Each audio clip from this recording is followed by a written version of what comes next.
ఎస్తేరు 8వ అధ్యాయము. ఆ దినమున రాజైన అహష్వేరోషు యూదులకు శత్రువైన హామాను ఇంటిని రాణి అయిన ఎస్తేరునకిచ్చెను. ఎస్తేరు మొర్దెకై తనకు ఏమి కావలెనో రాజునకు తెలియజేసిన మీదట అతడు రాజు సన్నిధికి రాగా, రాజు హామాను చేతిలో నుండి తీసుకొనిన తన ఉంగరమును మొర్దెకైకి ఇచ్చెను. ఎస్తేరు మొర్దెకైని హామాను ఇంటి మీద అధికారిగా ఉంచెను. మరియు ఎస్తేరు రాజు ఎదుట మనవి చేసుకొని అతని పాదముల మీద పడి, అగాగియుడైన హామాను చేసిన కీడును, అతడు యూదులకు విరోధముగా తలంచిన యోచనను వ్యర్థపరచుడని కన్నీళ్లతో అతని వేడుకొనగా, రాజు బంగారు దండమును ఎస్తేరు తట్టు చాపెను. ఎస్తేరు లేచి రాజు ఎదుట నిలిచి, రాజవైన తమకు సమ్మతి అయిన ఎడలను తమ దృష్టికి నేను దయ పొందిన దాననై రాజవైన తమ ఎదుట ఈ సంగతి యుక్తముగా తోచిన ఎడలను తమ దృష్టికి నేను ఇంపైన దాననైన ఎడల రాజవైన తమ సకల సంస్థానములలో నుండు యూదులను నాశనము చేయవలెనని హమ్మెదాత కుమారుడైన అగాగియుడగు హామాను వ్రాయించిన తాకీదుల చొప్పున జరుగకుండునట్లు వాటిని రద్దు చేయుటకు ఆజ్ఞయుడి. నా జనుల మీదికి రాబోవు కీడును, నా వంశం యొక్క నాశనమును చూచి నేను ఏలాగు సహింపగలనని మనవి చేయగా, రాజైన అహష్వేరోషు రాణి అయిన ఎస్తేరునకును యూదుడైన మొర్దెకైకిని ఈలాగు సెలవిచ్చెను. హామాను ఇంటిని ఎస్తేరునకిచ్చి ఉన్నాను. అతడు యూదులను హతము చేయుటకు ప్రయత్నించినందున అతడు ఉరికొయ్య మీద ఉరితీయబడెను. అయితే రాజు పేరట వ్రాయబడి రాజు ఉంగరముతో ముద్రింపబడిన తాకీదును ఏ మానవుడును మార్చజాలడు. కాగా మీకిష్టమైనట్లు మీరు రాజునైన నా పేరట యూదుల పక్షమున తాకీదు వ్రాయించి రాజు ఉంగరముతో దాన్ని ముద్రించుడి. సీవాను అను 3వ నెలలో 23వ దినమందు రాజు యొక్క వ్రాతగాండ్రు పిలువబడిరి.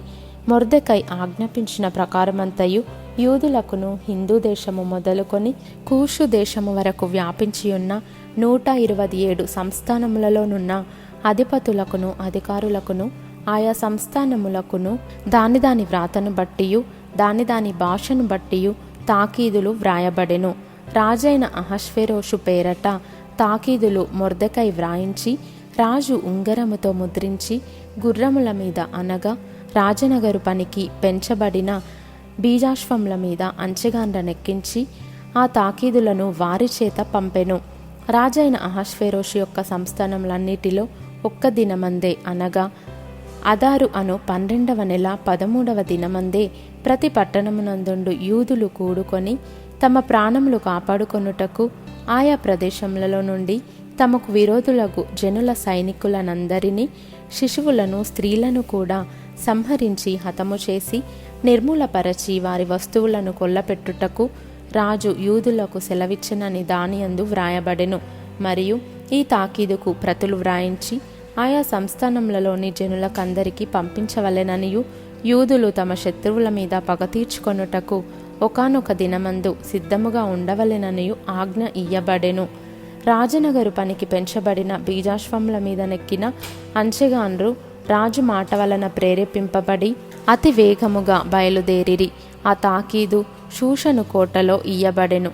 అప్పుడు మొర్దెకై ఊదా వర్ణమును తెలుపు వర్ణమును గల రాజవస్త్రమును బంగారపు పెద్ద కిరీటమును అవిసెనారతో చేయబడిన ధూమ్ర వర్ణము గల వస్త్రములను ధరించుకొనిన వాడై రాజు సముఖము నుండి బయలుదేరెను.